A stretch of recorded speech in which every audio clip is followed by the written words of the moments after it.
La région Hauts-de-France, c'est 3 200 000 hectares, dont plus des 2 tiers sont consacrés à l'agriculture. Les céréales représentent la moitié des terres cultivées, avec du blé tendre, du maïs et de l'orge. 9 millions de tonnes y sont produites chaque année, ce qui en fait la 3e région productrice de céréales et la 1re région productrice de blé tendre. Voilà qui promet une large palette de paysages et une grande diversité d'emplois. 51 000 personnes font pousser ces cultures, les collectent ou les transforment. Les entreprises de cette filière sont réparties sur l'ensemble du territoire, comme par exemple les malteries, les moulins ou les amidonneries, et génèrent une valeur ajoutée de 2,6 milliards d'euros, la plus importante de France.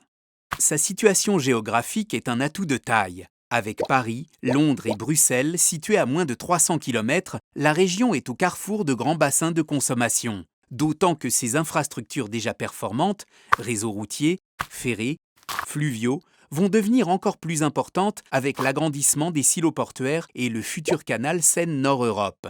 Les céréales peuvent ainsi être exportées via les ports de Rouen et de Dunkerque, vers le Moyen-Orient, les pays du Maghreb et de l'Afrique de l'Ouest, ainsi que vers l'Asie.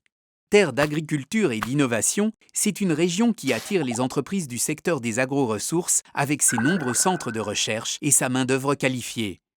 La filière céréalière fait de l'environnement une de ses priorités, avec des agriculteurs impliqués dans la préservation des ressources et des industriels engagés à réduire leur empreinte écologique tout en assurant une production de qualité. Et avec la tarte au sucre, la carbonade, le gâteau battu, sans oublier une tradition brassicole inégalable, c'est une région qui peut être fière de sa gastronomie, faisant la part belle aux céréales.